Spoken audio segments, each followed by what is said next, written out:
Hello, people. Today here, Fanny Anzai interviews. I'm going to talk to Dali. He is juggling lessons on Discord and Cordial Curiosity. Many videos. Thank you very much, Dali, for coming. And please Thank you. present yourself and tell people how they can follow you. Oh, well, at this point, I don't have a channel. I'm not making one yet. I've been working under Reed Nicewander. He's been mentoring me and training me in street epistemology. So I've appeared on his channel many times.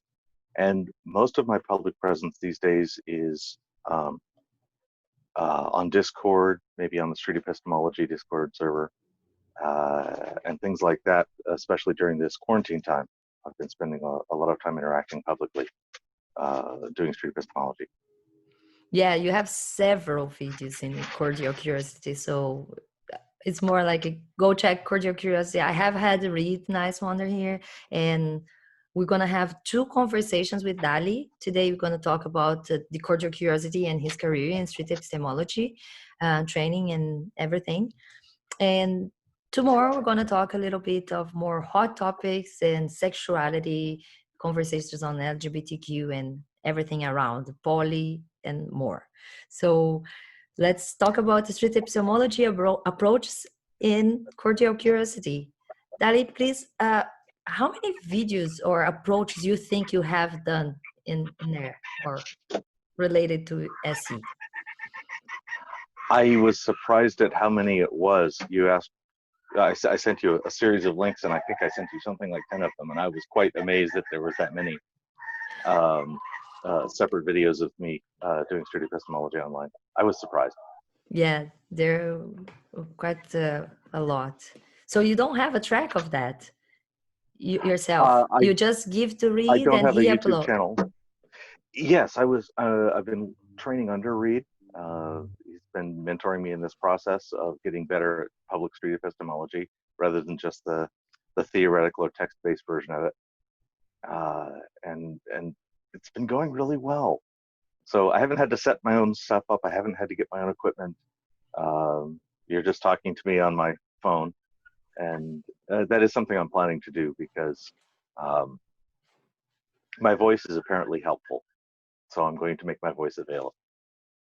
Okay, how did everything start? Do you have any, when did you get interested about street epistemology? What is your personal training and education is related to that? You know, and tell Okay. us a little bit for whoever is interested to I'm trying to get think into of how that. far back to go. I'm going to start by saying something like 6 years ago. I'm unclear. I came across Peter Boghossian with his promoting his book. Sorry, I'm getting the two confused. Impossible Conversations is the current one. The original one is A Manual for Creating Atheists. Yes, that's right. It's right here. Yeah, that one.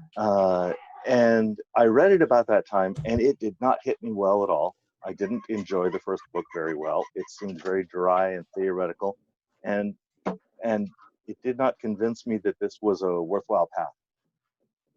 And then Anthony Damasco started for maybe 5 years ago, maybe 6, I can't remember. And I started watching him, and he suddenly convinced me of the usefulness of this thing. And I went, yeah, that is what Boghossian was talking about, wasn't it? Kind of, sort of. Anyway, so I'm very much of the Anthony school. If there's a split, I don't think there is. No. But I'm very much following along the Anthony line of street epistemology and liking where he's going with it. I think Boghossian's book, the current one, the How to Have Impossible Conversations, the one he wrote with Lindsay, is twice as good a book because it's got half as much agenda and twice as much useful actual training in the process. Yeah, I think we talked a little bit because this, in fact, is our second conversation. The first one we did not record, but I think we mentioned this the other time that I think this book is great, but I think the title kind of was the trigger warning too early and made a lot of people not like or not even want to open the book or thinking that there was too much of an agenda. In fact, it is a more toward to how God's not great, Mm-hmm.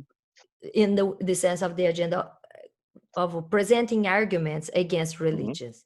But definitely this one is the masterpiece, as you mentioned, Mm-hmm. because of it has the doesn't have the trigger warning of religiosity that people would not, oh, I can't read because talking about atheists. It Yeah. sounds like the name sounded like the Bible of atheists, like the Mm-hmm. preaching atheist thing. So for this one, it's more everybody needs, because everybody has sensitive sensical topics to talk to someone Mm-hmm. that feels like I can't talk about religion with my mom, or with about politics with my brother, or Mm-hmm. so there are always uh, those type of topics. I mentioned yesterday when I was talking to Nathan in street Mm-hmm. epistemology and doing the survey from Street Epistemology International, uh, how earlier in Mm-hmm. life, when I was a teenager, I would totally avoid the religion, sports, and politics conversation, Mm-hmm. because this is just, people are just so passionate about that and Mm-hmm. fight and get heated conversations. And later in life, I was more into actually be even a little troll to start the conversation, to be the trigger, and then calm down and use arguments. And it was something I talked to James Lindsay when I interviewed him, because they Mm-hmm. totally make a bad picture of trolls in the book. But and I wanted to put that difference, because I think even James it's himself is a big troll on Twitter. I don't know Oh, if you, sure. yeah, you see, he's like I'm not use the very familiar with his work on names. Twitter. I It's avoid pretty Twitter. funny. I watched it for about 6 to 9 months, and I decided this was not a good addiction for me. I had to unplug from Twitter. It's pretty complicated living into it. Yeah. Just like don't Yeah, give much I find attention. Discord is an awful lot more like clubhouses with people who actually care about what you think about them, and so it's not, there's not trolls on Discord, but it's a lot less bad. One thing that is interesting, Dali, that I think from your career, you're so into street epistemology and participating in the community and doing a great job in the conversations. And it's, and you mentioned to me you did not do any philosophy course or anything. You were not involved into this type of conversation before on street Oh, epistemology it was probably and more your like a troll. I went through my angry atheist phase, but that was like from 08 to 11 or something. Uh, and at that point, I would be having angry conversations, and now I'm able to have them without angry, and that's a big help. My family likes it much better. I have much fewer axes to grind. yeah, As because far as philosophy, that's autodidactic, and actually speaking to philosophy professors. For the last several months, we've been having great conversations with Aaron Rabinowitz, a professor from I forget his school. Sorry. oh, no problem. We can actually put any link or anything information people ask you later. The descriptions are Okay. below. Yes, thank you. So your personal training is not in philosophy or anything, but you did get into street epistemology, and you got the training from great professor Reed. You had this. Yes. Reed Neiswander has been amazingly resourceful for me, and a good friend too. But I love his that's been the approaches. real thing. That's been the real leap, working with him. Everything Yeah. prior to that was just getting ready for it. Yeah, I love when I interviewed him, I told him I love the way that he's so impartial. I'm really never be interested in doing street epistemology myself, because I'm very passionate about the things I talk, Mm-hmm. and I think I still need to go through more, watching more street epistemology to get the hand to do it. But I have been more open and talking to more people about it, and now had Nathan teaching me how to use the survey, and let's see how it goes. But the good thing is to show people that you actually don't need to be into philosophy. You don't need to be a philosopher or going through Right. philosophy course to do street epistemology or to philosophize, because it's just thinking and having honest and friendly conversations, and try to explore people's methods to find their truth, whatever they say is truth. So we're not going to be exploring much the beliefs specific, but I think it would be nice to talk a little bit at least about, what is to be a skeptic, what is to be an atheist, and to clarify, because we know, we suffer a lot of this other side strawman constructions. So now atheists are these people that hate God or don't believe God, believe God doesn't exist. And we talked I hate a little. Darth Vader. I don't actually hate Darth Vader. So it's an interesting thing to talk. And you tell me, what is the most interesting belief you have encountered in your street epistemologies? There is anything that you have been interested, you have been like, I can't believe someone believed that? A lot of that. In terms of I'm dumbstruck that somebody can think a thing is the conspiracy theory stuff, which covers a huge gamut. It can run from a flat Earth to oh gosh, I don't know, Illuminati to I don't need to work that list. And it comes down to the reasons why somebody believes a thing is because they've heard an argument against what they think is the alternative. And so they're believing this thing with zero evidence because they want to be skeptical or disbelieve the main argument. And when I drill down further, and that is in fact everything, that is the whole reason they believe it, that's the part where it's just amazing for me. That they can pull in. And in a lot of those cases, I don't think I make headway with them. I don't think I shake them much.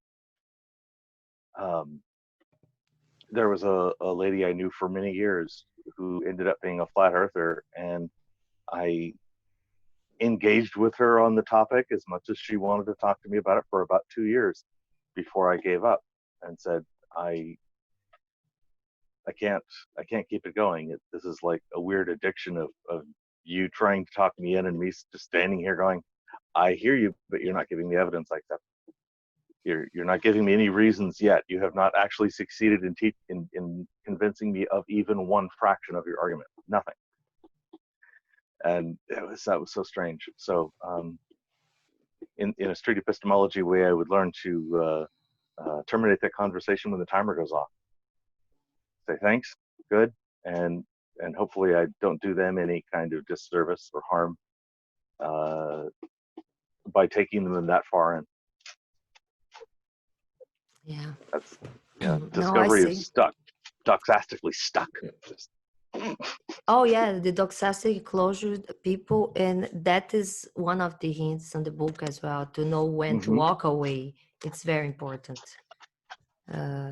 Because if you encounter the trolls that the book talk about, the trolls that are really not even open, they are just there to mock you, to offend, or not honestly open to the conversation or to change their mind.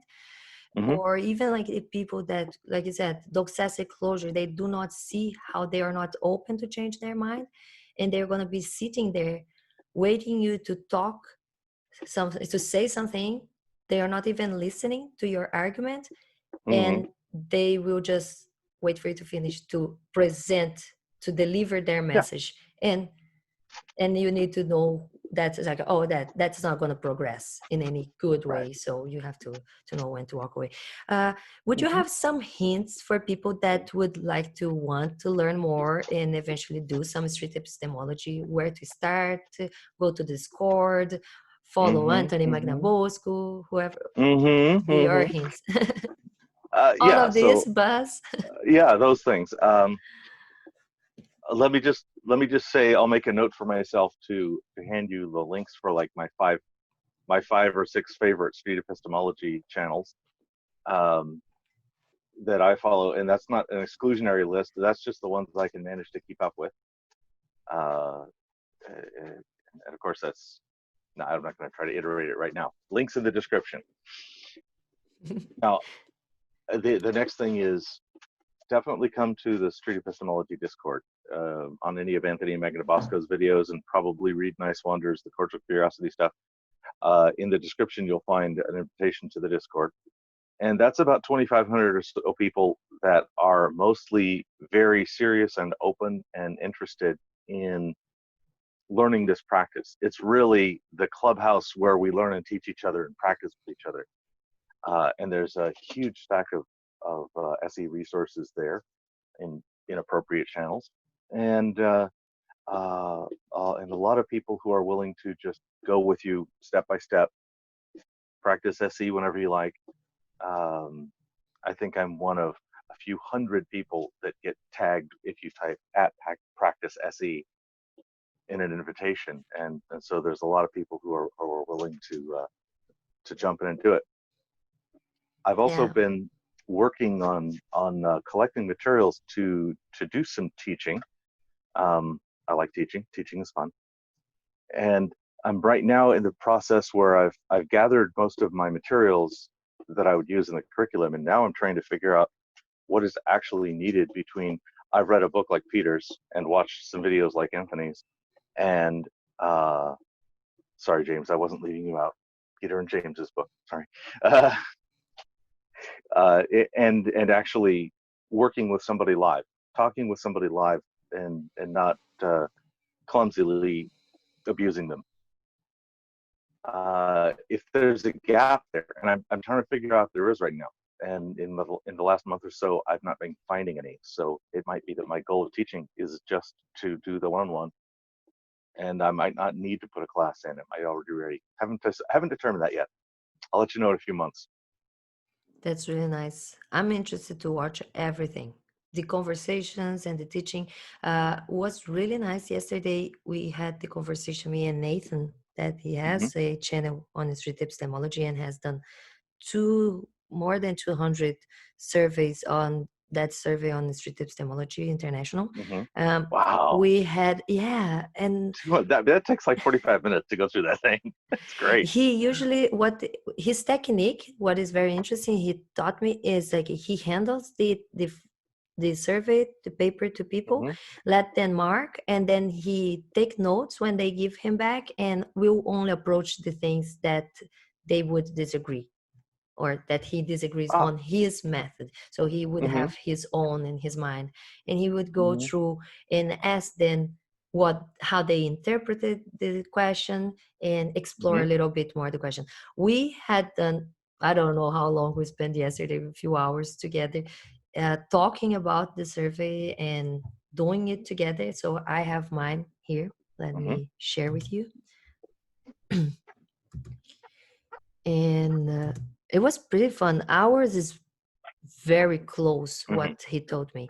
So, and as we did during the video, so he was reading the questions and I was like already giving my answer verbally. So he would mark on his paper over there and I would mark right here.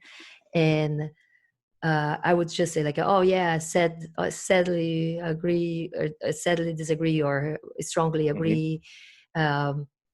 And going through the questions and stretching and maybe a little bit more presenting each one's interpretation of the question, I end up changing 2 of the questions. That was the 12, talking about the feelings. And it was really nice because I was interpreting first as emotional feelings in a way that I don't think we should behave to life driven by emotions, by feelings, and yes, by reason. To be an adult and not to be childish and just make a big fuss of things. And I marked at first to just disagree, but then he told me that the feelings could be more the sense. So he was talking about go check the outside temperature to see if you're going to put the jacket, and then we talked, and then I brought back in the idea of the fever is something that in fact changes your body temperature, and that's why Okay. you feel cold, and not that you're changing the environment and everybody is going to feel cold, or you changing reality. And that's definitely a not reliable way to discover the truth. And I even Right. move to strongly disagree. Right. Lucian And the extinction. other one was the 16, Mm-hmm. give all Yes. claims the benefit of the doubt when Right. first encountered it. And I said, like, first I would say yes, but then later I said, it's not that we do accept, because we always judging by our opinions and our Mm-hmm. beliefs, or, previous experiences. So it's not really that we do give all the claims. So I put in the middle. There is some judgment involved there. It is a great questionnaire. Oh, you brought, yeah, I was about to say that at any time. It's I okay. don't think the users People can can see this. people can hear the noise. It's let me put here. Let me close the. Oh my gosh, they are so pretty. Yeah, Dali has the chickens. Yes. Mama was coming toward me and trying to encourage Decoy here to come follow, but Decoy couldn't follow, so I had to reach over. No, it's cute. I will not even cut your babies out of. I usually cut Shiva off of the videos, but I will not cut your babies out of the videos. They're cute. And look at the koi. It's so cute. I love the name. You always call them like that? Decoy is a temporary name because Decoy is an accident. We thought we were swapping and stealing eggs enough, and we had written decoy on one of the eggs, and then accidentally left it in long enough until they hatched. And I say they because I don't know Decoy's gender yet, Yeah. and that will matter because I will adopt out Decoy if Decoy turns out to be a boy, because chickens are sexist. Chickens are very sexist. You have to acknowledge and respect that. They Okay. are See, Mama. cute. Actually, I'm going to put her over in the car.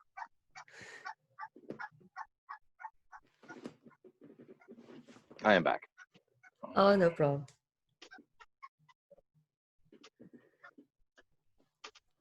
Where were we? We were talking about the question 16 on the list, Yeah. and I think you finished that. And I think Yeah. we're still talking about the list. Yeah, no, I just wanted you to tell people where to find it. You sent me the link. Oh, okay. That link's actually my teaching document.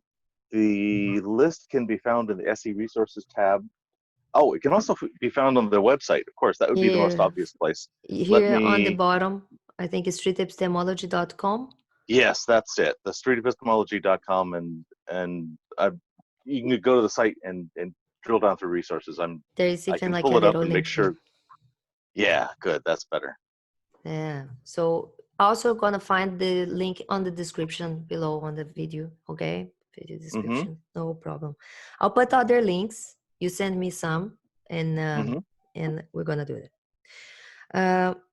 I'll close this right now. I don't think we need to go through this entire thing again for today. One of the things I really like to talk every time we talk about street epistemology is why we do that. I think everybody in different degrees want to know the truth and believe something that they think is the closest to the reality or the truth. But we know we have gone through many times and periods and beliefs that were wrong before. And everybody can find some example in their lives of being certain of something and be wrong about that and only find out it later. And there is no way to find out that you're wrong if you never examine your beliefs. Right. Yeah. And that is the importance of street epistemology. And I would like you to maybe tell me, what are the people you look up to? Like, do you have like anybody more? Your heroes. Anthony Reed, Ty, Tom Jump, Apologia, Shannon Q. Now, not all of those are street epistemologists. Are you do you call yourself a atheist? Are you an atheist? I am an atheist, yes. Are you an And agnostic atheist? that would be correct. Okay. I'm agnostic about everything. I don't actually think that I should ever be completely certain about anything. The highest my own belief scale goes is Sigma 6, which is like being wrong in about twice in a billion. Sigma 5 is like what you want when you fly on a jet. So maybe Sigma 4.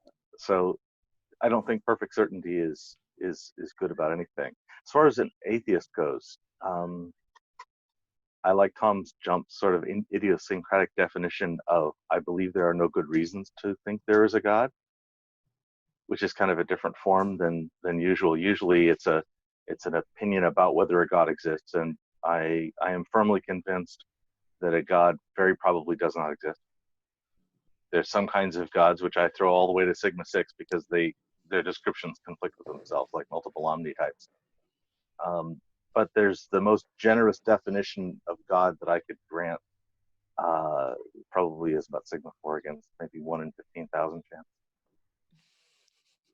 But that's the wild guess, really, as far as belief structures go. Okay, that's a good one. Never seen anybody presenting like that, so it's interesting. Yeah, one of the things that I think we always talk when we talk about atheism and Mm-hmm. and beliefs and reality and street epistemology is what is actually the theism and what is actually the gnosticism, because sometimes Mm-hmm. we see that people actually have different definitions, and that is Mm-hmm. when the survey is so useful, because then we have people marking different things, but then when you ask them what they interpreted, you understand that their definition of reality or Mm-hmm. it's in perception or sometimes they are actually talking about the perception of reality and not Mm-hmm. reality when they talk about Mm-hmm. subjectivity. uh, Sure. so yeah, Subjectivity and objectivity are really tough terms for people. It's hard to get two people agreeing on what that means in the same conversation. exactly. So I think it is like the point would be you first more skeptic, and then you agnostic, and then you atheist. Do you mean the sequence, or okay? You're Yeah, asking yeah, for in a sequence like way. when I see a claim, or the sequence of my history over years? Which are you Mm. asking? uh uh how do you behave now? Yeah. Okay, how I behave now. So, skeptic, agnostic. Could you ask me the question again, because I'm parsing it funny and I'm maybe misunderstanding. Could you give me the list of three If and what the question is? skepticism would be like the first leg of this Okay, oh, back, she's back, that's just a fine. sec. Yes, my love. Gives me a moment to think this out. You want something else? Okay. Just... okay. So I'm thinking about those three terms. For me, skepticism is the willingness to question everything, not to hold anything as axiomatic, nothing presupposed, nothing is certain, and be willing to examine reasons why I might accept or reject and come to a conclusion, and to hold all my conclusions tentatively, that kind of thing. I think agnosticism, in the way it's normally used in the conversations, is to say applying skepticism to religion. And then atheism is kind of being willing to publicly argue for the position that there are zero gods. Now, that's not a definition. That's like how that comes out. Already the performs. Yeah, yeah. So skepticism is very Yeah, I difficult, but think I I find was people thinking not being more. able to be not dogmatic. Very difficult for people to be not dogmatic. Even my heroes all have some axioms, some presuppositions. And I strangely am trying to very much argue that I don't need any. And they will say, well, yes, but what about? And then I explain how I don't need them. Maybe I'm right. Interesting. Interesting. It's a deep philosophical conversation that doesn't really have any impact on behavior. So it's No, yeah, definitely. It's another part of the conversation, like deep analysis of it on the presuppositions. I was curious about those. Which one would be those presuppositions that you mentioned mm-hmm. of your heroes? But I think Cogito ergo sum is the first one. Yeah. I was thinking more on the definition of the terms, on saying like the skepticism would be the question 16 that we had, the other one that is Mm-hmm. like you you give all the claims a chance, Mm-hmm. like this, okay? Mm-hmm. So what would be like, you need more evidence to examine. For Yes. me, all the religions are the same. I cannot pick and choose one just because none of them have any better evidence for Yeah. God. And if I would believe because of personal experience, someone's personal experience in a holy book, I would have to believe in all religions. Yeah. If I set So my standard of evidence low enough to accept any religion, I accept all of them. Exactly. I could And not just I pick definitely one. don't. My Yeah. standard of evidence is kind of picky. So I was thinking more like, yeah, the skepticism would be analyze, question, review, ask for evidence for anything, like question any authority. Mm-hmm. That's definitely to be the skepticism. And it is the fundamental behavior Mm-hmm. for being an agnostic. And agnostic, I mean, in the sense of it could be of anything, but now we're talking about the deities, the term on theology. So Yes. we Mm-hmm. approach it on like, am I going to just accept that I know God by other people's experience in Holy Book? And Yeah. then I'm going to call myself not an agnostic anymore just because I heard of a God? And there is such a definition online when you talk about the gnose and gnosticism. They say gnose Okay. is what the gnose means, knowledge. So you Yes. would have to know it and not just I've heard of it.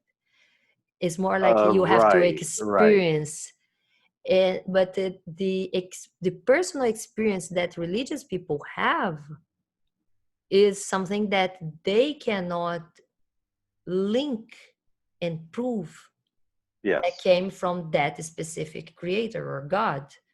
Right. So it becomes completely subjective and arbitrary. I can do and say, and my God can change. I can one day do good things and give to poor people because I'm a really good evangelical, and tomorrow change my religion and believe I can Yeah. cut people's heads off and I go Mm. to heaven and gonna have my 72 virgins, and I still justify on my belief. And that's why I think all religions are bad, because Yeah. they are fluid in that way. You can even change from good to bad religions, and but in that way they all bad.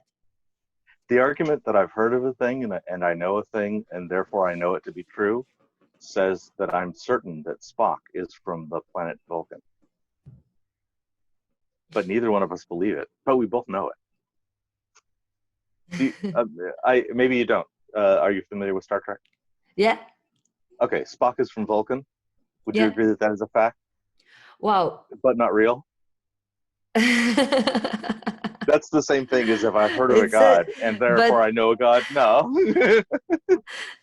well, that is an interesting conversation, because I think that actually takes more into language. No, Hmm? it also gets into philosophy, because it is the syllogisms. Yes.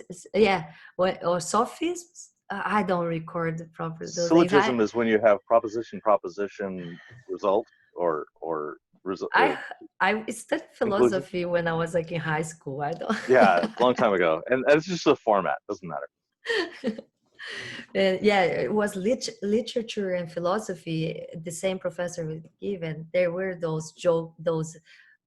It's like it's pawn jokes. It's more like Hmm. playing with concepts. and you can't do this. And I love the one with this book. Yeah, definitely true. But it would be the same thing with any other book. You can, uh, I like to use that as an argument when people talk about how the Bible is historical, because they have Bethlehem and real places that we know exist, and other figures, historical figures cited in the Bible. It's like, yeah, the same way that Spider-Man, the entire story happens in a real place. That doesn't make it real. And so those jokes of not jokes, playing with concepts in that way, it's pretty interesting. But I think the thing I wanted to point out is knowledge, because one day I made a video about what is theism. When people talk about atheists as like, oh no, you are an atheist, you believe gods do not exist. I was like, wow, that is a big assumption, and that is actually not the definition of an atheist. Atheists are not claiming gods do not exist. They are just not believing in everybody that says God exists. Is different.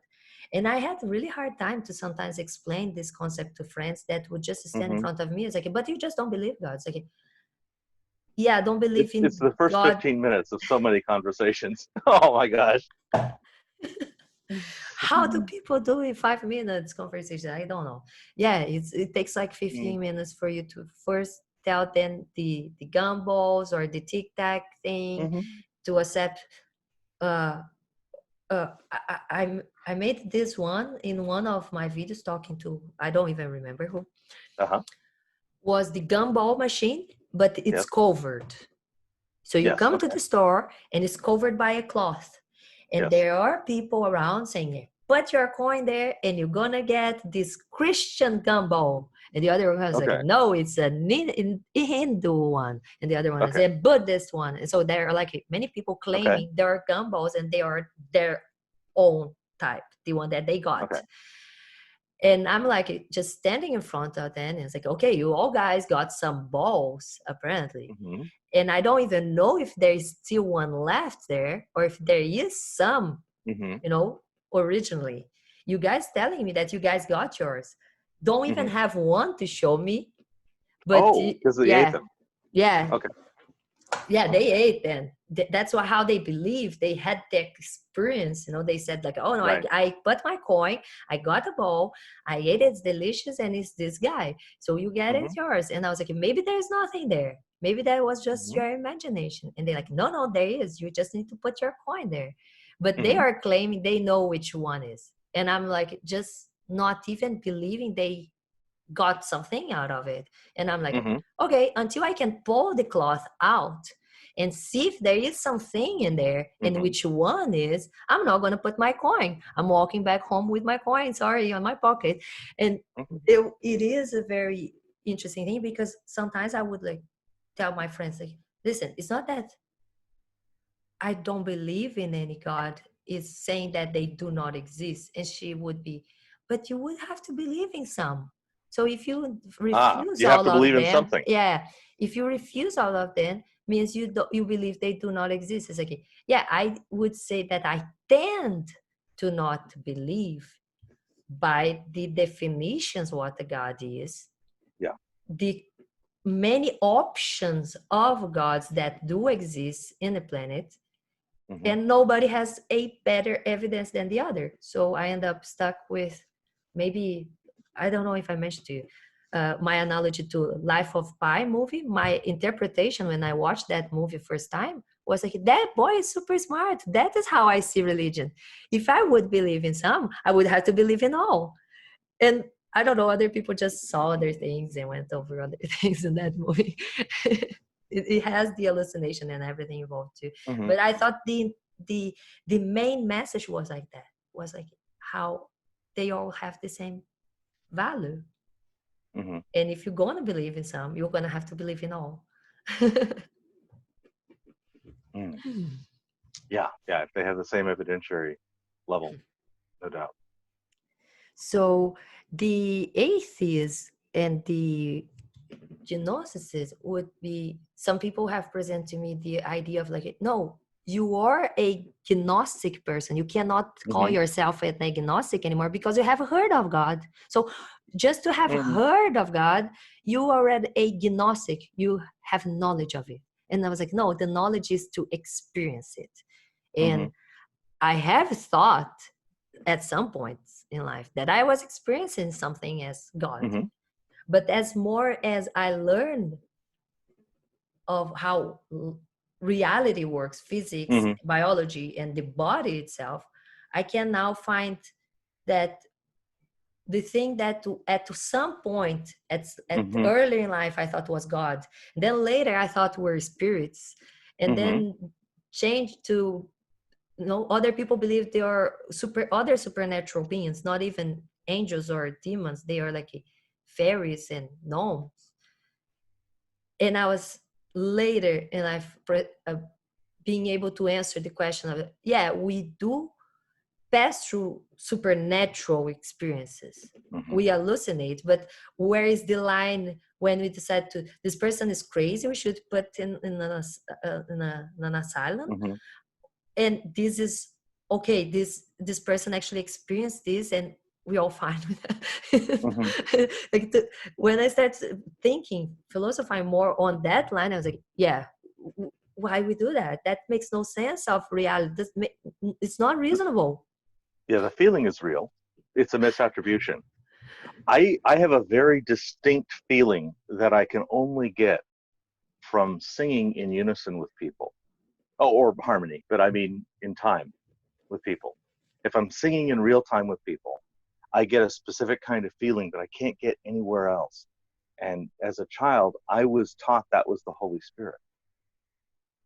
And now I understand it to be an adaptation toward singing with people and marching and walking with people, because those of us who got through a migration across Africa every number of months were the ones who survived. So those of us who could walk in groups and were patient when we walked in groups and could sing together and get that special feeling, those are the ones that made it. And that's why I have it. It's a misattribution of cause. And they want to argue about whether the feeling is real. Yeah. It is a great presentation of the what is the mistake, because it is something that you can present to them like, look, you're gonna feel this in a concert singing with other people. You're gonna feel in a mass. You go to other church, you can go to any church and people can feel that. Is easy, you know, any conglomeration of people doing anything together, that is, you know, make just a group in your work of people, and it's going to be even much more amazing after we go over the lockdown. Don't you think so? It's like, it's always going to be like, oh yeah, this power of being together, no it's doubt. going to be something like explosive. So it's going to be an explosion of feelings to be together with people, conglomerating again.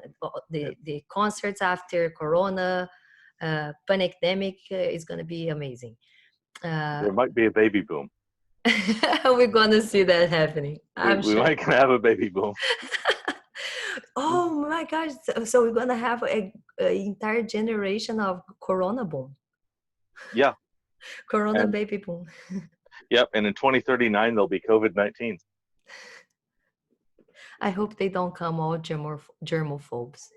Oh no, I don't think so. I think it'll just be an interesting blip in statistics.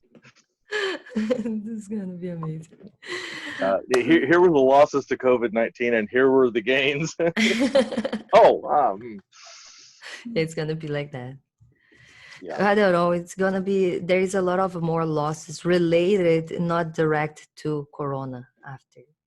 With all the crisis of the lockdown and everything. And I'm really worried when people talk about being worried about people dying of Corona. I'm really worried as well with the people missing treatments and losing time to treat other disease because of the measures we took.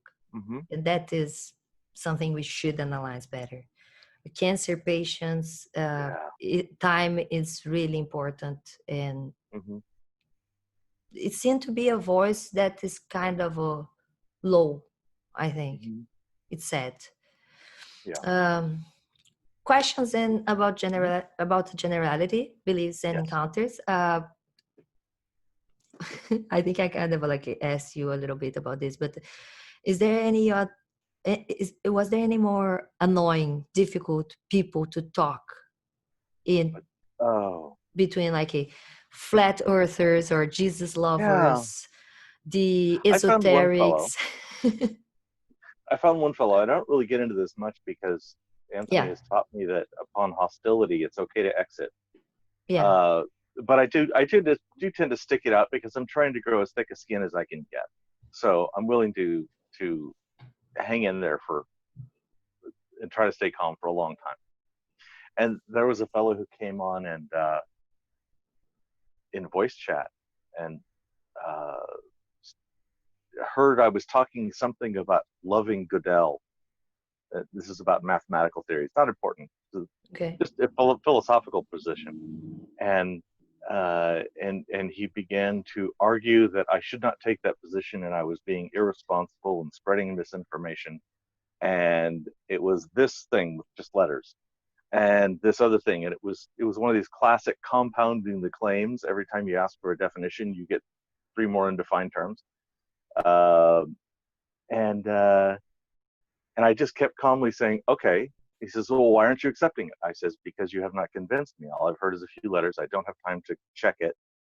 Yeah, but I'm a this kind of an authority with this kind of a degree. And I said, and I don't know that, and I don't care. The best thing I'm going to be able to do is take these letters you've given me and go look it up, and maybe I'll check with you again on another day. But you're not going to convince me during this conversation because I don't have any data. And he got very, very angry.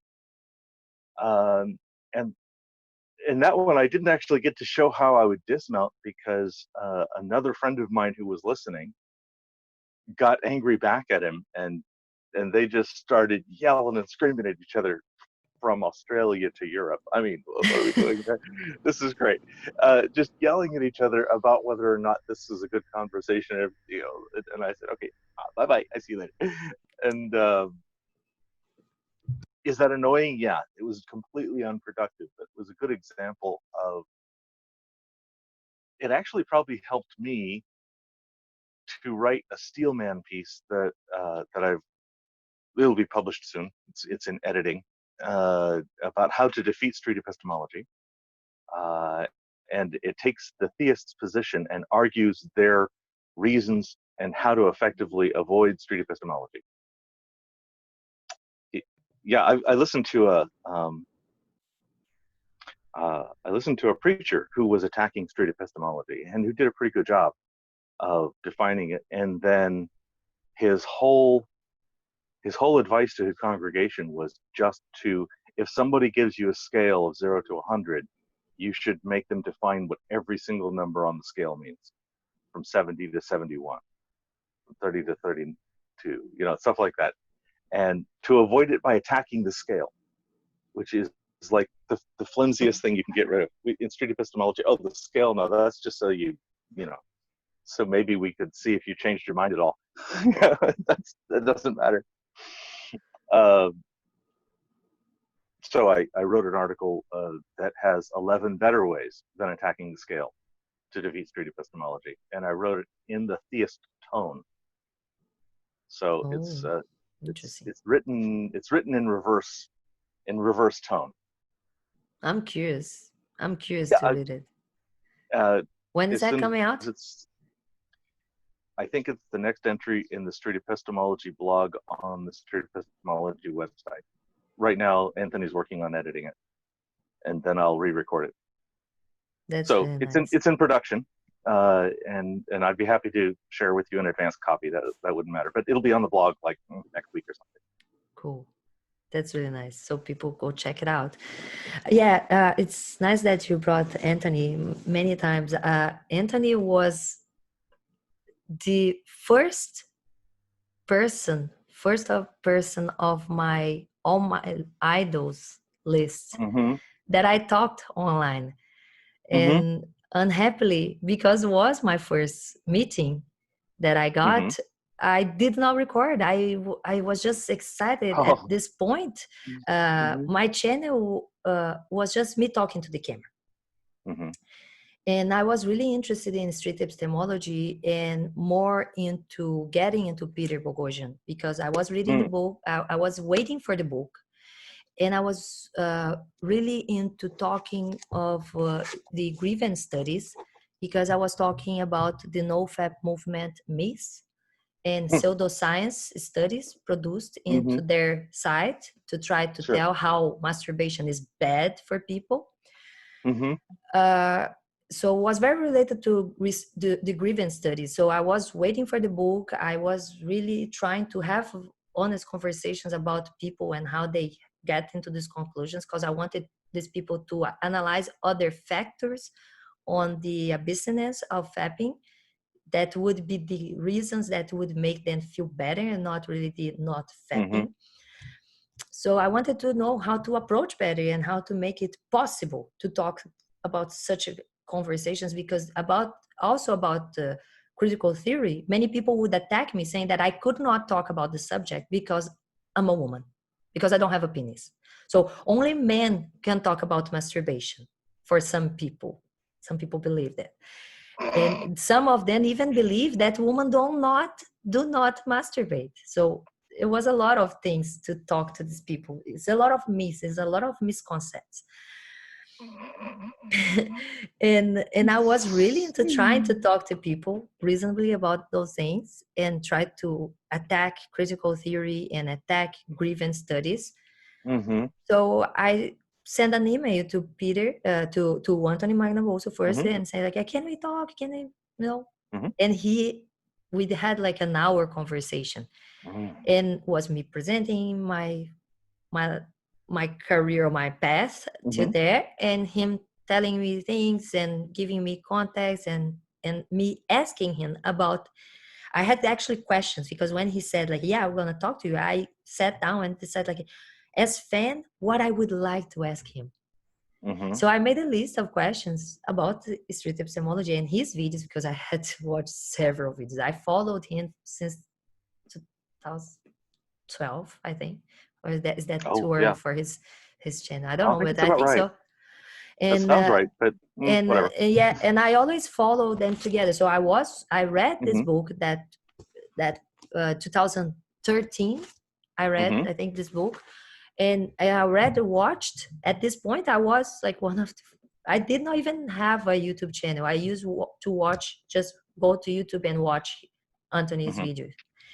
So I made a bunch of questions, and I asked him during this 1 hour conversation, and it was a great time. And when we finished, I was like, you know what?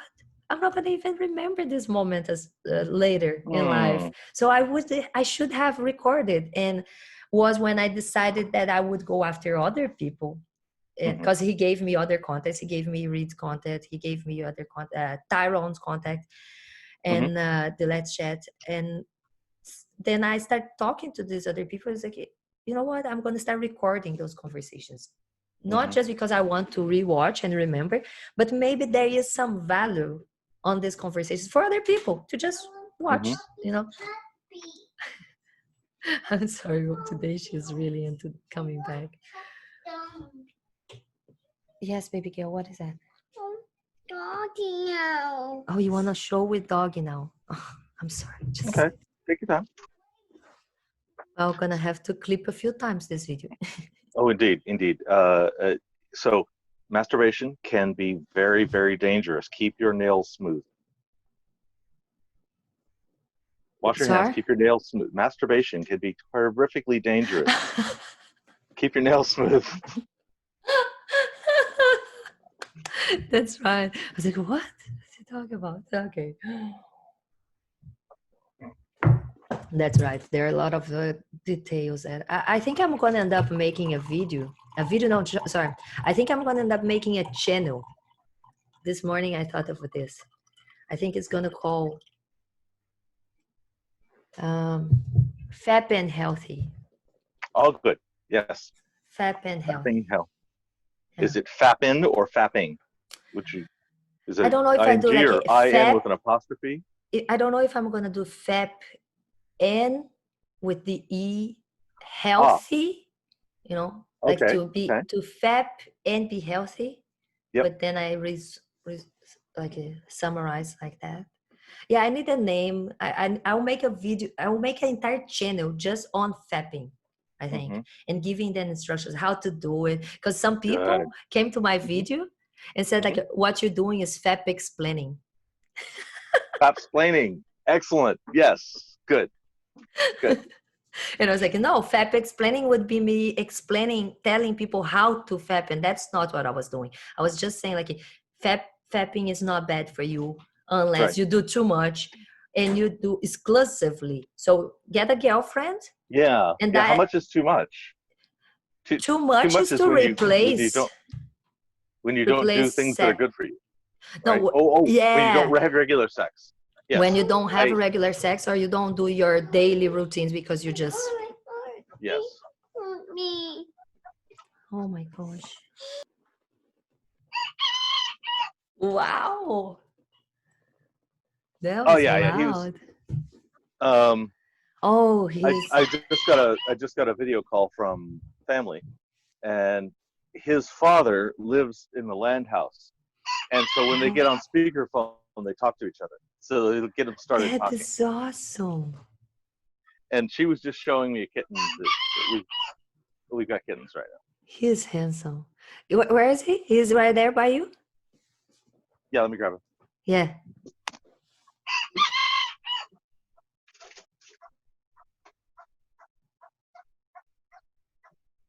Oh, look at that.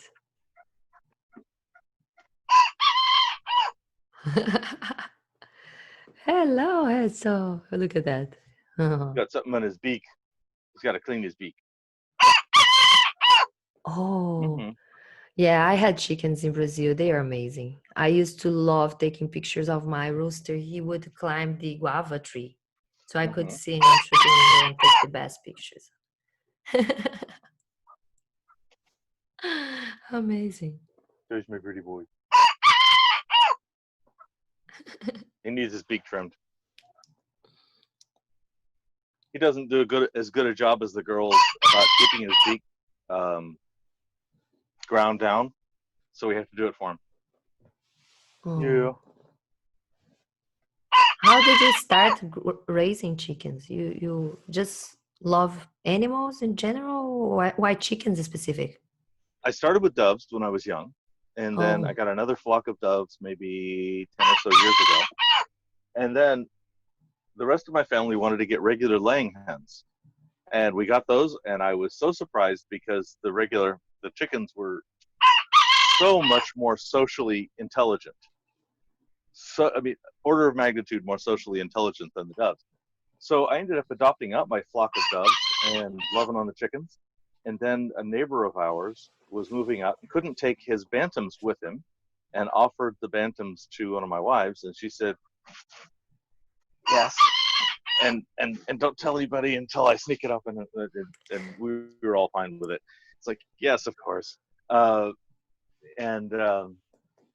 was Miles and Carrie, which are R2's parents.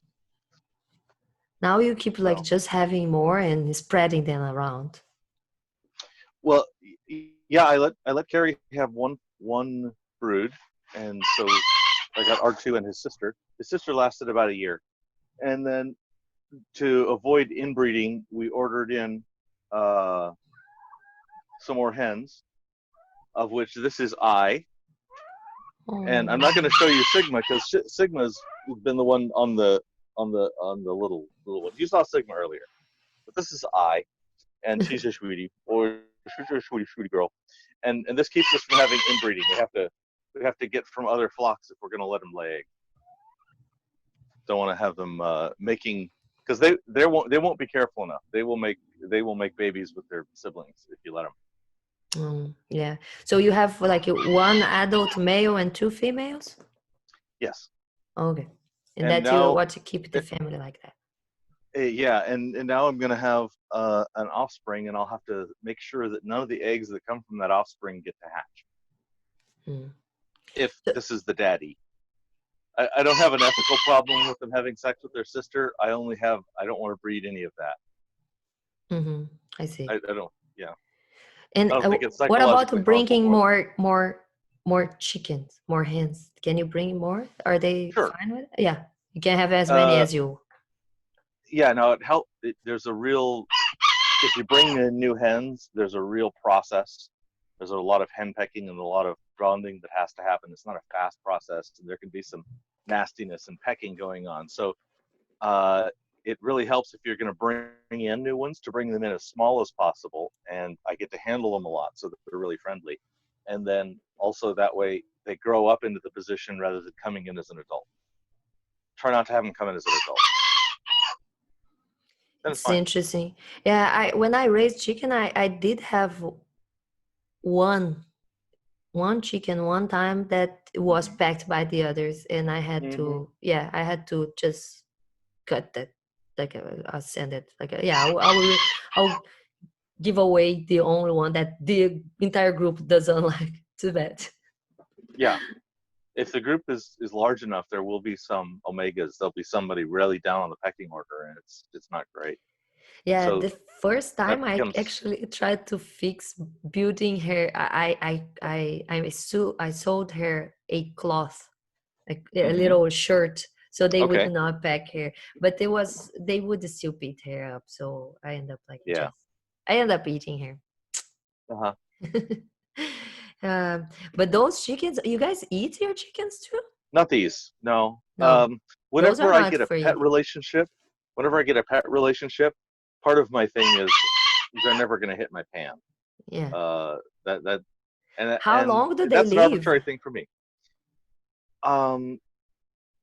The bantam chickens, the parents are probably over 5 years old, and they being indoor chickens and sort of not exposed to much bad stuff, they'll probably last 7 or 8 years total. Wow, that's a long time. Interesting. Yeah. Our outdoor chickens, our oldest is Chili, and she's a little over 5 years old. Our oldest laying hen. But it's not that this type of chicken is not edible. No? People raise those type of chickens for eating too? It's edible, but they're very tough. Oh, I see. The young ones that are actually the breeds that you can harvest at like 7 weeks and get a useful eating bird out of, make a very different bird than an old tough bird. Oh yeah. Yeah, bird's good. And I've heard of people who have had laying hens and they eat their hens, and there's a very big distinction. It feels very tastes different and that kind of thing. And emotionally, I'm just not set up for that. Yeah, no, I understand. Yeah. I totally understand. Now, if they die of natural causes, I would actually prefer that they be eaten by somebody, but it wouldn't be anybody that knew them. Yeah. Or, you know what I'm saying? Yeah, I understand. Yeah. I'm writing that into a fiction story that I'm working on, so that's part of the thing. Wow. Okay. Let's go back. Let's stop talking about chick. Go back to our street epistemology conversation. So yeah, one of the things I think you brought up as a difficult conversation, I thought would be something more on the woo-woo esoteric or beliefs than to be more a heated conversation. That for sure it's really hard to try to have a honest conversation with someone that sometimes is just mocking or just gets mad at your opinion. Yeah, the mocking is still less. Mocking, I can just fine. Yeah, just whatever. Enjoy. Yeah. But when someone gets really mad or turns into personal attacks or and that is an easy way to go, because sometimes it's not even like, of course, from my hate followers, I have a lot of personal attacks. People to just come and call you sometimes just, woman, go back to the kitchen. And it's like, okay, why that? And I actually laugh at those. But some people that really do the type when we are disagreeing about something important and that is we both passionate about, as for example, conversation nowadays. The use of the mask, lockdown. I have a conversation later today with someone from street epistemology, Brian from street epistemology group, about I think it's not about corona anymore, but it is something that started on corona, and it came to him to invite me to talk about the use of seatbelt, because I point out that I'm a libertarian, that I don't agree with the government demanding and forcing people or harming people for the sake of greater good of everybody, even if it's public health. And I'm a physician, a medical doctor, that I do think we should have recommendations and suggestions. Sure. But I don't agree with fining people, putting people in jail, forcing people, or any other type of authoritarian measures. And then they brought out the seatbelt, and I was like, but I don't agree. I don't think the law should be like that. I don't think we should be fining people because of not wearing seatbelt. So I don't know where you're going to go. I don't have anything to prepare for this conversation, but I think it's going to be interesting, because it is something that it doesn't come, it is not anymore on the epistemological conversation of what is reality, what is belief, what is, it's not it is subjective in the sense of it is just opinion now. Okay. I don't know if in some way it's like, is there an objective way to measure that those opinions as being right and wrong, or is more like which color you like? Okay, I'm very much with you on that. An adult should be allowed to take risks upon their life without interference. Yeah. How about child seats? Car seats for children? Should those be mandatory? Okay. So how about seat belts for 10-year-olds? Oh, if they should be mandatory? Yeah, mandatory in the way that everybody knows they should use, but no, if people should be getting fined or whatever for not wearing, no, I don't think so. Okay. Yeah, I think that it would be a step forward to be more libertarian, because I understand that we are pretty far from it in many places. Some places more than others, but yeah, in Brazil we're fucking like up there on the curve of like authoritarianism. People get fined. Are you in Brazil? No, I'm in Canada. And you're in Vancouver now. Okay. Yeah, close to. Okay. When you said you were in Vancouver and I was typing in a Brazil address, I was thinking, Brazil is in the same time zone as, no, I think it's on the, whatever. Okay. Yeah, no. Now I understand. Okay. So you're in Vancouver. Yeah, Brazil would be more time of central time, I think, close to central time. Yeah, that sounds right. Yeah. So in Canada, what are the seatbelt laws? Oh, we have to wear them. The seatbelts, and if the you're caught without a seats. seatbelt, you get a ticket? Yeah. Yeah. Okay. That's pretty much the same as it is here in California. Yeah. I think it should be just recommendation. I don't think we should spend much money. I think more regulations bring bigger governments, and bigger governments, it's more waste of public money. Not just talking about corruption, because some countries don't suffer so much of corruption as Brazil. But it's just another way. It's unnecessary. In my way, in the way that I have talked about the mask of corona, I think if you have a basic care, if you're careful enough, you don't need to wear masks. Just don't speak. Don't be wet talking to people. When you cough inside your clothes in your corner of your your arm. Wash your hands when you change environments and everything. But I strongly disagree with the idea. I strongly disagree with the idea of people being fined for coming out of the house without the masks, or being arrested because they don't want to be in lockdown. I don't think the lockdown should be a forced lockdown. I'm agreeing with you on the first one, and I am concerned that a lot of people will choose to not wear masks as a political statement, and the mask is not to protect the wearer, but the other people. yeah. But So I'm really I, good with the mask. no, I understand the idea of people wearing the mask to protect other people as well to protect themselves. But This one works both ways. but my point on not wearing the mask is because I think the risk that you impose upon other people wearing mask or not wearing mask and behaving like this is the same. Mm-hmm. So I would say that the mask is useless, Okay.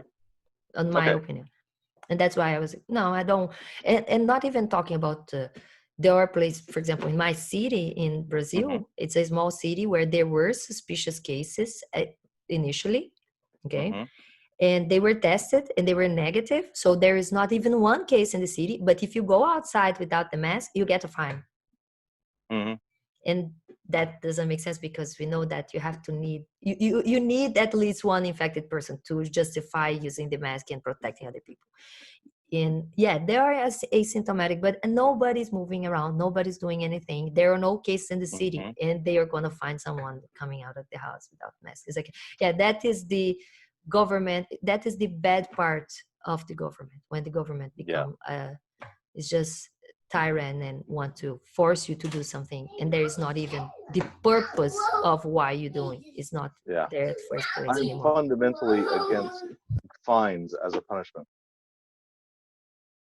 As a separate question, I think fines as a punishment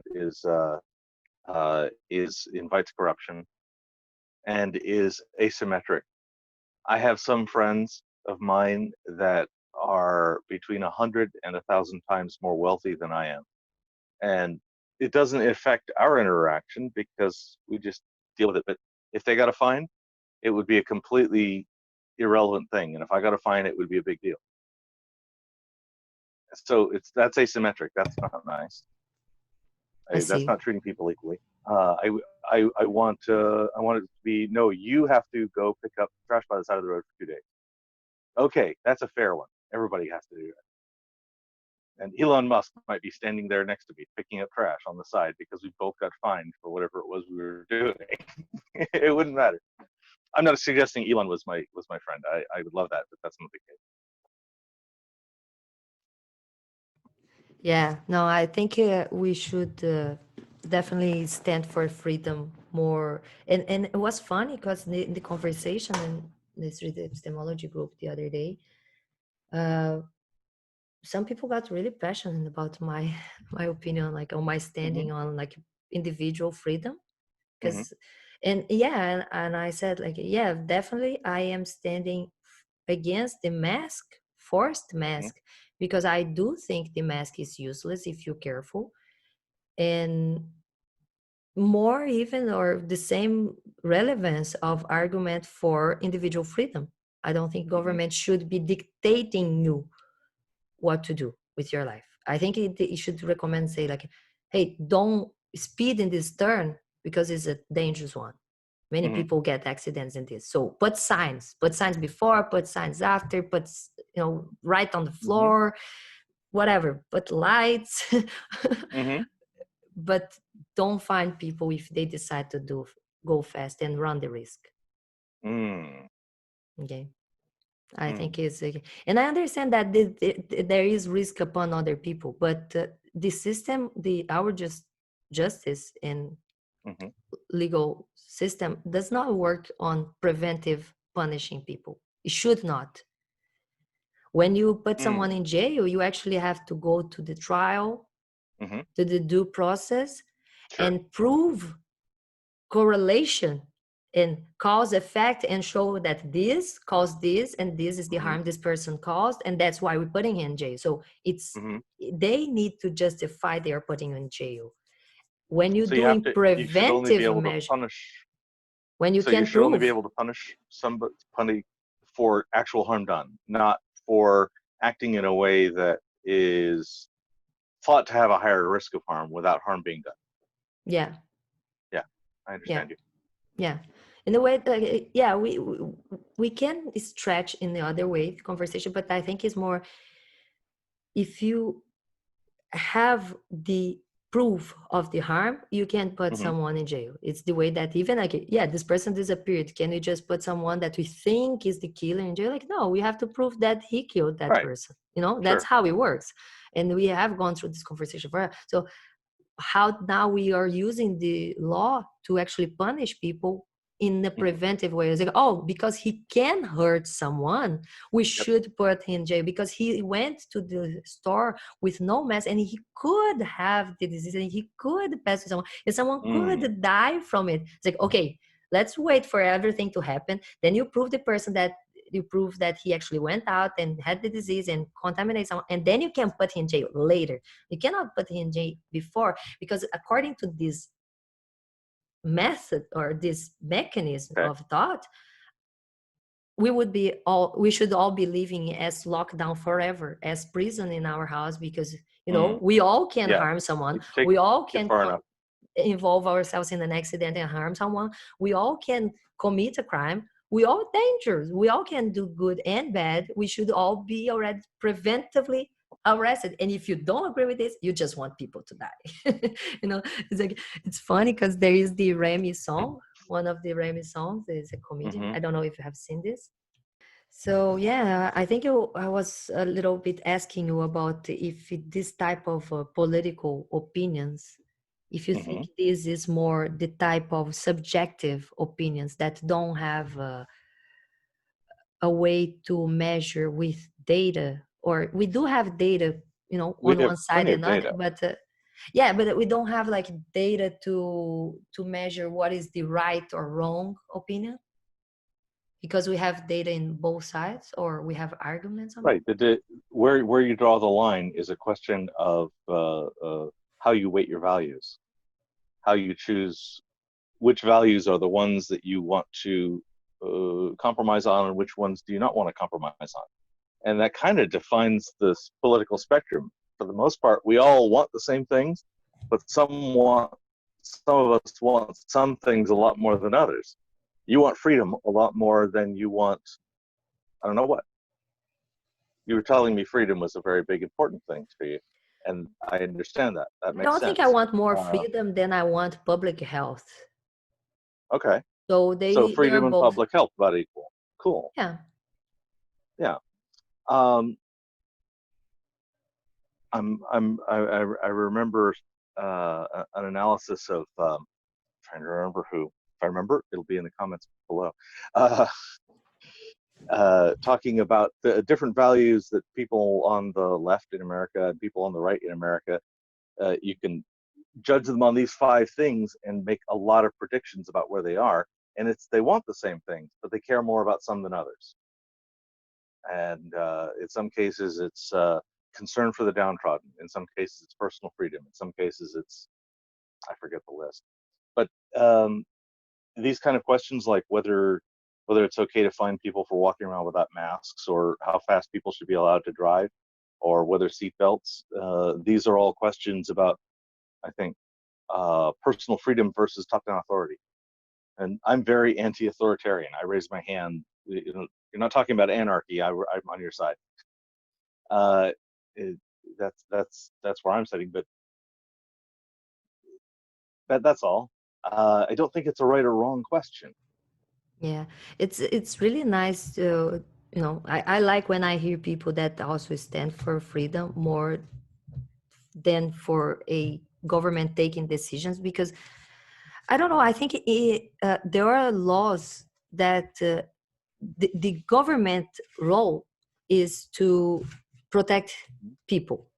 We all understand like Mhm. that. Why did we make Mhm. government? Oh, because we understand that we have to report to someone. We have to have a higher power to report if anybody takes other people's lives or properties, and they want to rely Yeah. to this higher power that would be the government. Yeah. Uh, Yeah. Courts and defense are really helpful. But what everybody kind of forgets when we talk about governments is everybody just thinks to collectivism. Okay.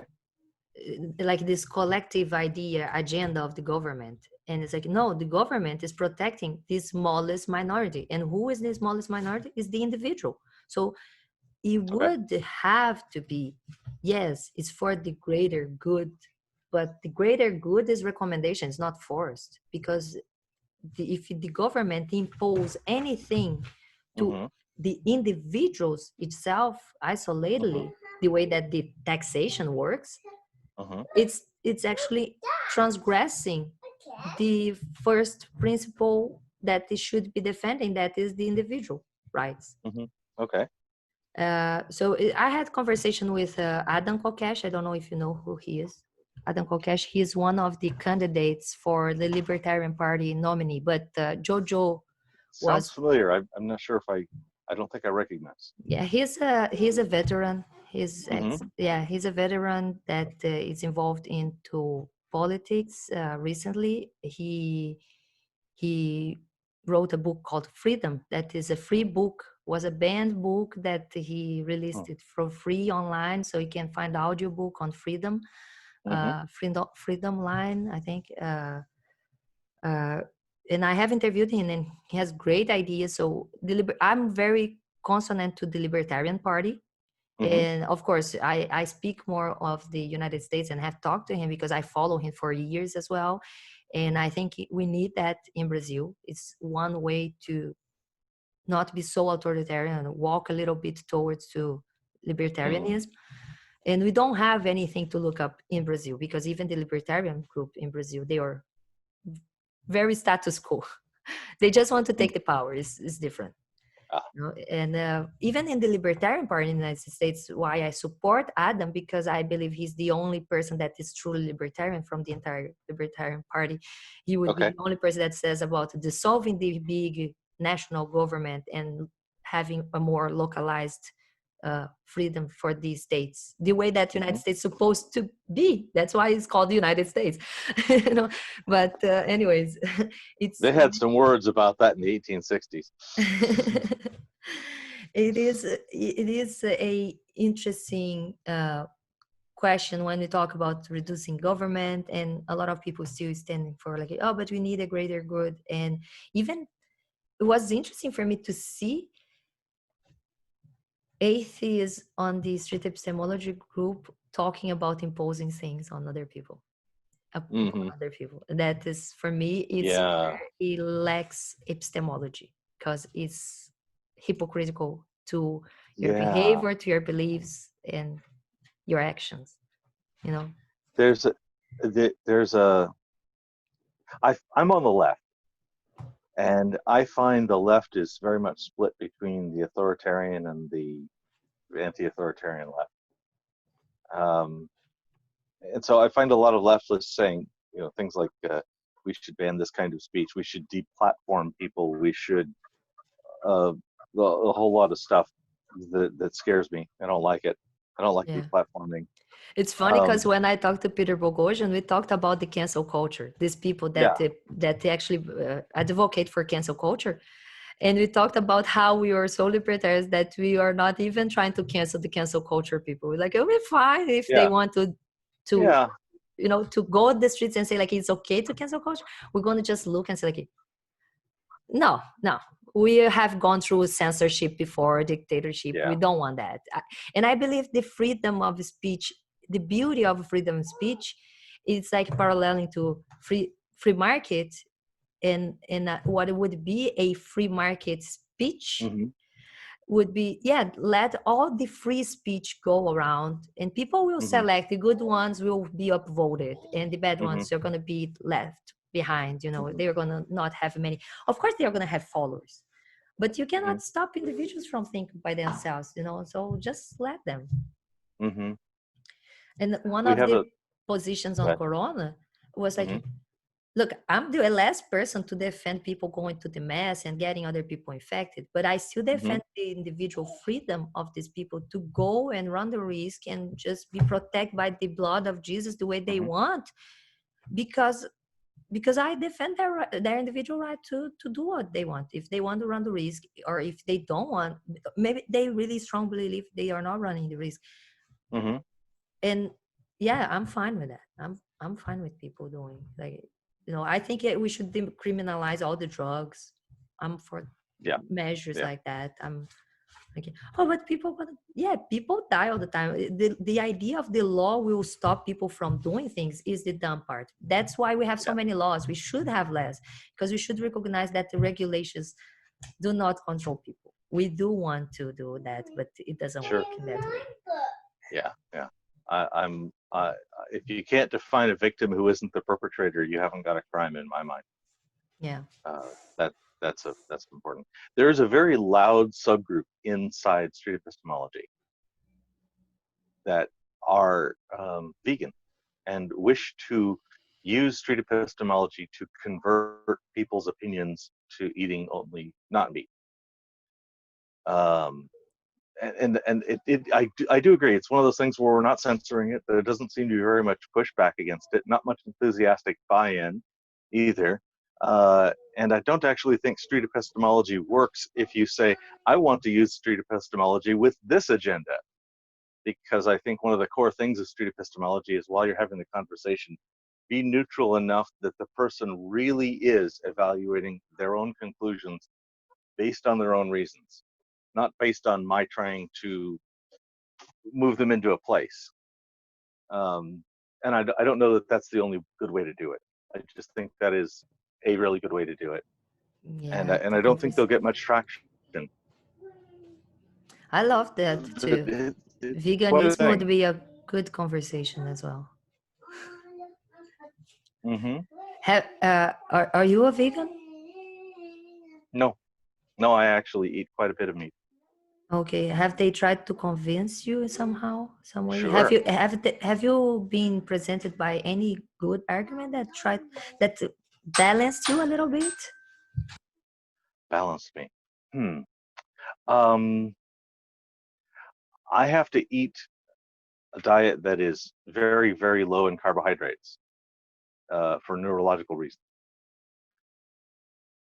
And if I find it very difficult to do that eating not meat.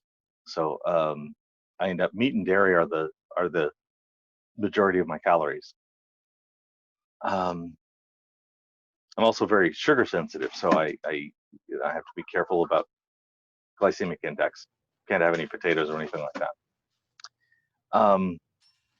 I have been confronted with arguments that do move me that it is economically a better thing. It's ecologically a better thing.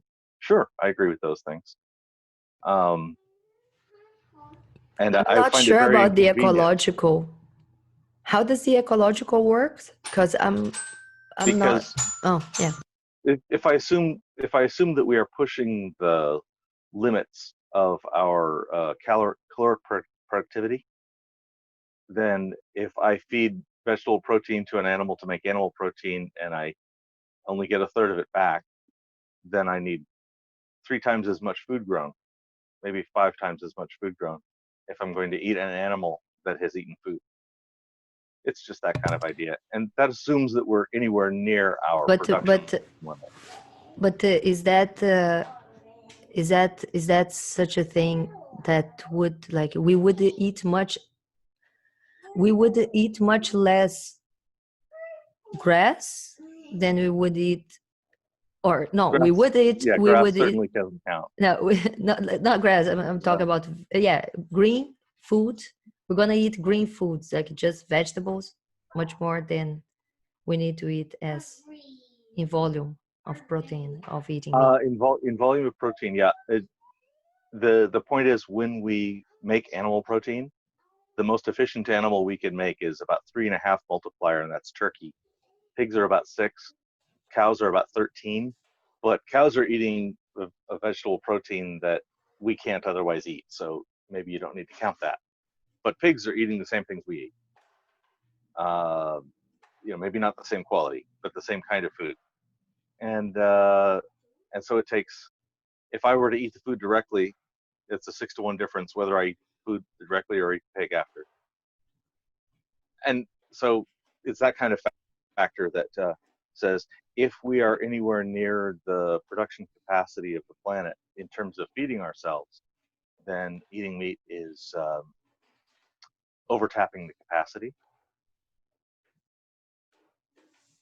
Now, notably, I'm not moved enough to do it. it doesn't rise to the level of my top 10 things that I want to change in my life, because I can only at any one time change one or two things, and it takes a while. So if Yeah, it I'm isn't in just my not top 10, it's just not convinced. going to get any attention. I'm just not convinced the idea of the production, the food production argument, because in Brazil, what I see is like, okay, you guys don't want to produce cow because cow makes us cut all this forest to grow soy or whatever other thing to feed them, and then you have all the environment problems. But if you don't have the cows, you're still gonna have to produce all the soy to eat all the soy that would go through the cow, because of course you're gonna still need to eat a ton much more of soy than meat. And if everybody actually changed that, and you don't have any more cows to eat the soy, but we still need to produce all that soy for us to eat, it doesn't seem to reduce that much more than just the cows produce. Is the problem with the cows methane? Is that that's a different problem. One of the problems? Yeah. That's a different problem, and that one is very solvable. I'm fine with eating chickens and fish and other animals. I'm not gonna eat. I don't know how much of a cow I eat a year, but I'm the type of person that I probably don't eat any meal without meat. I'll I'll have a salami or a ham in the morning, and then lunch.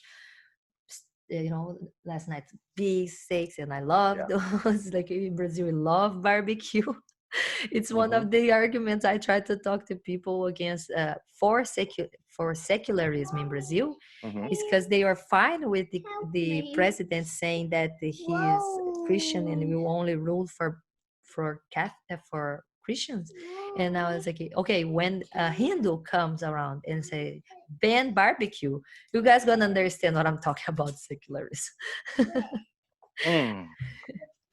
So Brazil, does it have a formal church of state? Like in the US, there's a very formal thing about separation of church and state.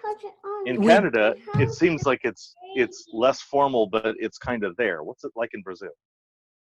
In Brazil, we have we live under a democratic republic. Okay. Just because we need to protect the minorities. But funny enough, even though we have the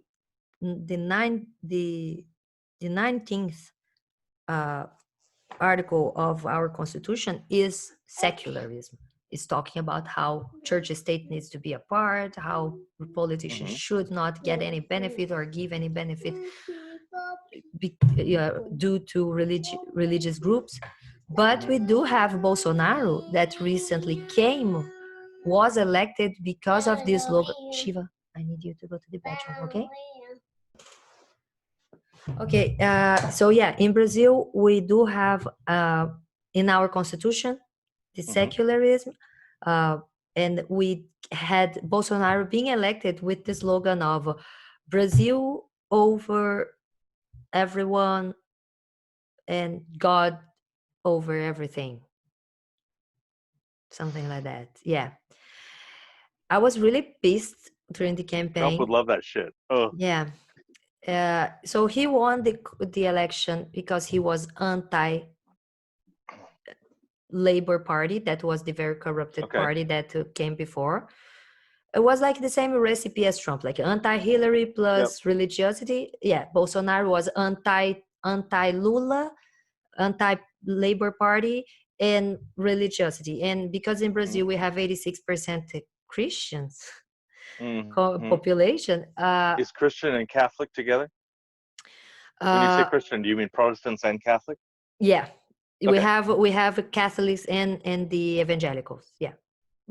But in total, they are the majority.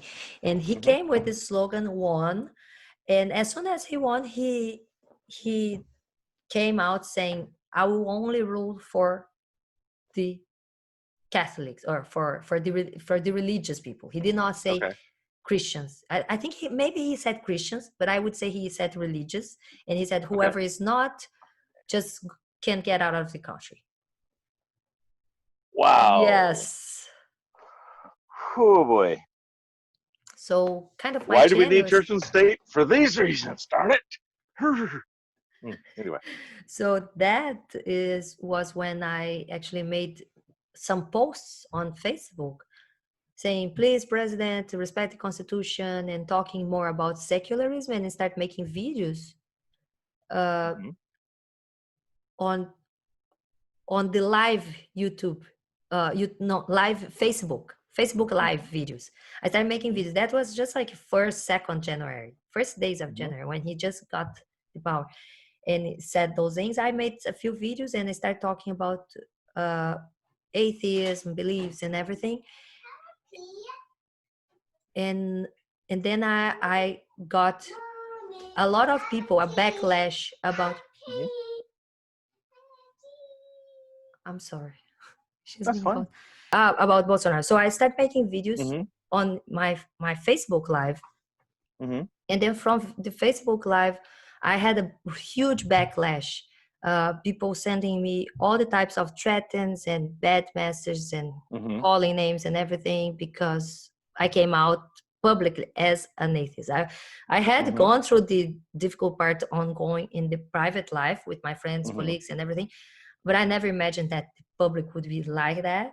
So I received even threats from like Middle East, like terrorists from Middle East sending me messages and stuff like that. And so I had to close my Facebook or make it private. And instead of stop talking, because there were people that actually went after my parents and told them to make me stop talking. My mom was pretty scared and everything. Wow. And my response was like, okay, I'm going to go to YouTube and then make more videos about it. Yeah. The best antidote to bad speech is more good speech. We cannot succumb to terrorism because that is how it works. You give them one thing, it's like the way of like nowadays, you cannot say sorry, or they're going to ask you to apologize for everything you have said before. So yeah, we change mind, mistakes happen, and that's it. We keep going. I'm sorry, it's being really hard today with Shiva. I don't know why. It's like really demanding, and I will have to edit a lot, but it's not a problem. I have a lot of patience for her. That's really nice. Thank you very much for your comprehension, because there are people that's like, oh no, cannot take kids. I have to manage it better. So when is the right time to stop using reason, to make choices and start using feelings or faith? That's one of my questions for everybody that really says that in the end of the line. From half a second after you see a snake to about 5 seconds. And then reason kicks in. Feelings are very good for getting you away from a snake across your trail, and then realizing it was a stick or a vine after you jumped out of your skin, because that's good for like, game theory reasons, right? And then when it's time to get system 2 thinking, the slow, deliberate thinking involved, it goes to reason and it never comes back from there. Yesterday, I really like one of the questions that Nathan brought back to me on when he's like, if you go all the way to this survey and the person seems to have understood the point of like to have good reasons to believe something and recognize that they don't have the good reason to believe in the thing they do, that would be a way to introduce that question and say like, so you're not actually living life. Or sometimes I think this is actually good for everybody, because when I talk to people, I say like, look, you believe God, okay? Or believe in other supernatural being that protects you, but you still cross the street looking both sides before you do it. Yes, absolutely. So you still rely in reality, and they would say like, or you get Darwined out and it won't matter.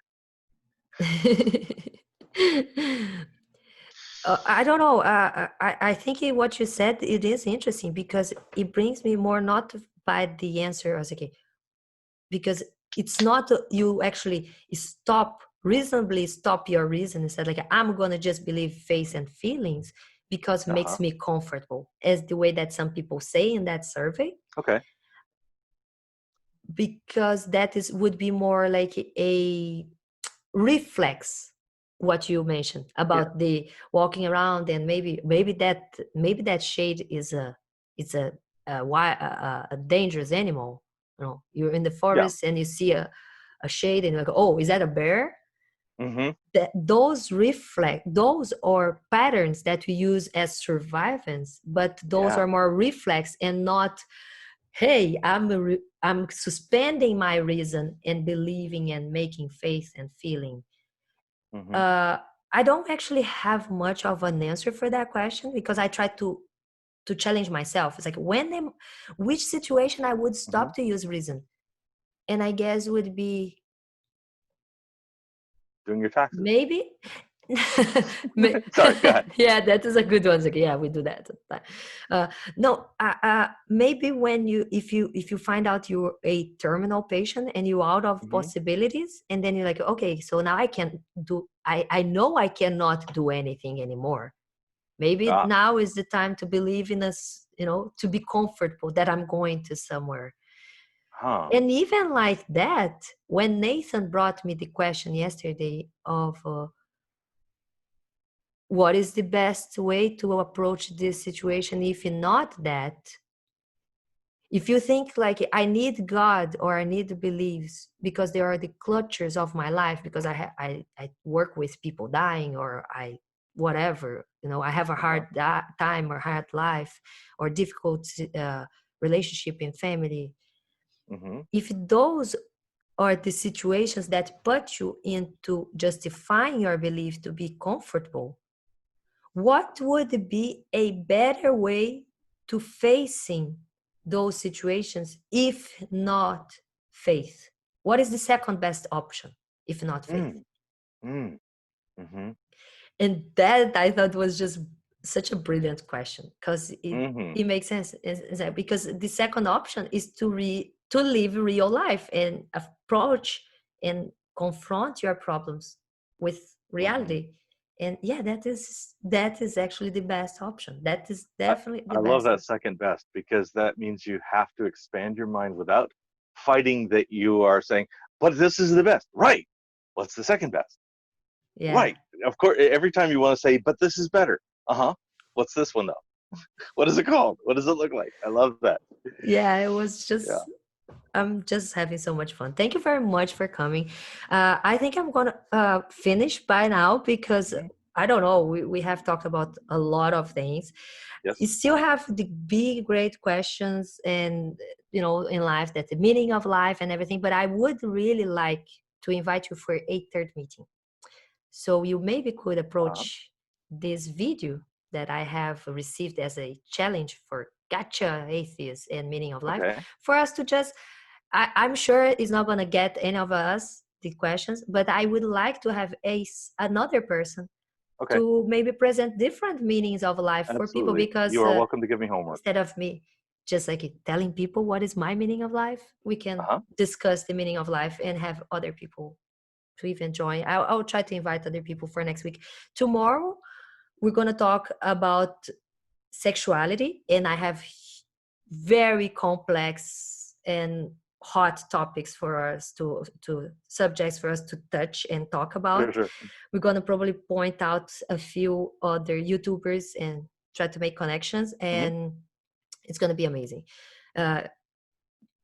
Everything in sexuality, the basic concepts that make so much people pissed: biological sex, gender, and sexual preference. I want to go all over this. Talk a little bit about LGBTQIs plus issues and rights, this idea on politics. Trans, I want to talk a little bit about trans. Poly, that you're going to talk a little bit on poly, that I really like to talk about it. And I think it's the new taboo, is the next step of taboo on society. We have gone through racism and trans issues, and now we're going through the religiosity, the beliefs, things that is still splitting and polarizing and dividing people a lot. And I think the next one will be sexuality on the way of relationship, because now a lot of people are okay with gays, or okay with trans, or okay with giving them more their rights, but they are not okay with the family structure and how people have relationships and different relationships than Family structure. monogamic. Okay. You know, the family structure is the new taboo, because people think that is so important and you have to make sure the government force people to be monogamic. We do it better than half the time.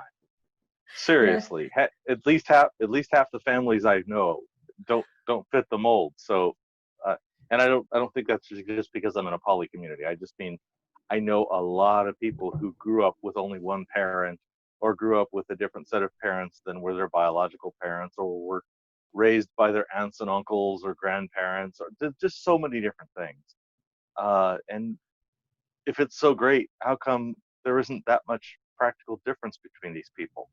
It seems to matter more whether the parents cared and were present and were good interactors and good teachers, than whether they had anything to do with biological authority or anything. Yeah. So, yeah. And I think the new discussion is to kind of normalize. I don't want to say like that, because some people would say like, oh, you just want everybody to be poly. But I do think humans are not naturally, as humans, as a group, monogamic the way that we want to display. Okay, I think a good portion of us probably are monogamic, and a good portion of us are poly. And what I would like is just to see poly be normalized. So I see as a new taboo of people saying like, no, if you want to have a family, this is the way you have to have a family. Yeah. Right. So it's very dictating in that way. And I would like to see the taboo of the poly being broken in a way that people would like, yeah, I'm monogamic, but I understand that other person is poly, and it's fine. I just want to see that. Okay. So that's why we're going to talk about this. But of course, we're going to talk about some other complicated topics: pedophilia, masturbation, pornography, everything. Sex workers, that people are actually I saw someone making videos about the OnlyFans and attacking this is destroying our society. It's like, man, pornography in some way that displaying sexual performance exists before we had movies. Okay, we had pictures, we had magazines, we had the letters on the Playboys. I very fan of the writing stuff too, the written stuff too, and we have to recognize prostitutes probably were one of the first professions in the entire planet. Okay, sure. I guess so. I don't know what else people used to do for money. I guess prostitution was really depends on what profession means. Sure. Yeah. Yeah. No. To trade prostitution money was normal. Is definitely the free market. The free market on like trading things for things. You know, like two people want to do a deal and trade things. Yeah, I'm very libertarian. I'm fine with it. If it's consensual, I don't see why the government should jump in the middle and say like, hey, you guys can't do this straight. Yeah. Or I have to do with some money. Give me some part of that. We're back to that victimless crime thing. If you can't get a victim that isn't the perpetrator, you haven't got a crime. That's my opinion. Yeah, I don't know. Yeah, I don't see the way that the prostitution victimizes the woman. I agree. I don't think it does. Yeah. I think there's lots of history where the system, especially being pushed underground, allowed for very negative victimizing kind of things to happen. A lot of bad pimping going on. Okay, no doubt. But the pimping isn't the problem. The pimping is the problem that the law caused. That's my opinion. Yeah, definitely. What you said is so true, because this is the conversation I have when you talk about prohibition in general. Yeah. Any prohibition will generate clandestine market. So whatever you prohibit, you criminalize, you know, will be like this person that commercialized this thing, you turned it illegal. Now he cannot access the justice to solve his problems, and that is what caused more criminality in that, and not so the law criminalizing it is what caused all the crime under it, and not really the the the action itself, whatever it Right. is, you know, like drinking alcohol or Mhm. using drugs or whatever type of drug, because we had the prohibition in alcohol in the United States, caused the same thing, caused more gang, caused mafia, caused so much trouble. And yeah, that's why I'm for decriminalizing, legalizing everything. Made a lot of rich people in southern Canada. Prohibition was great for southern Canada. Yeah.